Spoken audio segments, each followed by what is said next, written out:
Hello everyone, welcome back to my channel and my new video. आजको मेरो video चाहिँ रिपोर्टिङको रहेको छ। यो चाहिँ मेरो एन्थोरियम रेगल अनि म चाहिँ आज यसको चाहिँ रुट्सहरू मजाले डेभलप भएको भएर रिपोर्टिङ गर्न गइरहेको छु। मुनिबाट पनि रुट्स निस्केको छ अनि माथि पनि डेभलप भएको छ। त्यही भएर म चाहिँ अब रिपोर्टिङ गर्न गइरहेको छु। मसँग चाहिँ रेगलको फ्यामिली यो तिनवटा चाहिँ मैले एउटा बोटबाट बनाएको। इच एन्ड एभ्रीको चाहिँ यो तिनटैको चाहिँ एकदम राम्रो रुट्स डेभलप भएर अनि रिपोर्टिङ गर्ने टाइम पनि भइरहेको छ। त्यही भएर चाहिँ आज मैले यिनीहरूलाई रिपोर्टिङ गर्न लागिरहेको छु। अनि सबैभन्दा सुरुमा चाहिँ हामीले सोइल मिक्समा ध्यान दिनुपर्छ। यसको लागि चाहिँ मैले एन्थोरियम मिक्स बनाउने गरेको छु। डिफ्रेन्ट सोइल मिक्स हुन्छ यसको चाहिँ। एन्थोरियम फ्रेन्डली, एन्थोरियमलाई हल्का खकुलो अनि त्यस पछाडि मोसहरू भएको अनि ड्रेनेज पनि एकदमै राम्रो खालको चाहिन्छ, किनभने यसको रुट्सहरू अलिक मसिनो हुने गर्छ। त्यो भएको भएर अहिले मजाले डेभलप गर्नको लागि चाहिँ हामीले खकुलो सोइल बनाउनु पर्ने हुन्छ।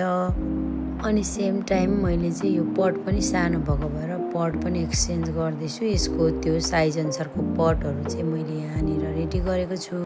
अनि कुनै पनि प्लान्टको रिपोर्टिङ गर्दाखेरि चाहिँ हामीले रुट्सहरू त्यतिकै हल्लाउनु हुँदैन। यसले सोइलसँगै हामीले निकाल्नुपर्छ, ट्राई गर्नुपर्छ।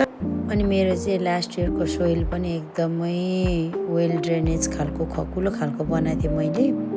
अनि निकाल्नलाई जति गाह्रो भए पनि यो चाहिँ निस्किसकेपछि चाहिँ मजाले सोइल रुट्सले सोइल चाहिँ पक्रेको थियो। त्यही धेरै नै खकुलो भएको भएर यो सोइलहरू चाहिँ झरिसकेको छ। झरे पनि हामीले यो रुट्सहरू चाहिँ मजाले नहल्लाइकन रोप्नुपर्ने हुन्छ।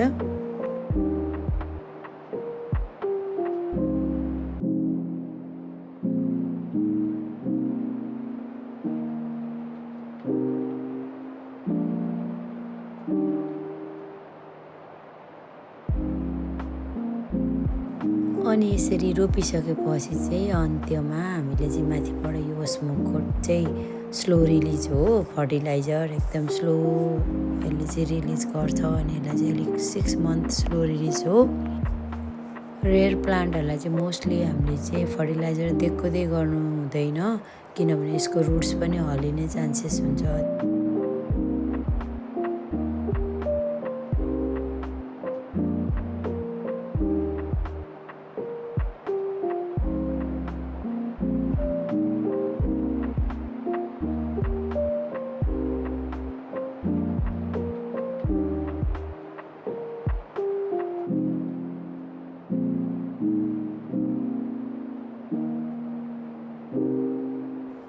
अनि हामीले सबै रोपिसकेपछि चाहिँ अन्त्यमा वाटरिङ गर्नुपर्छ।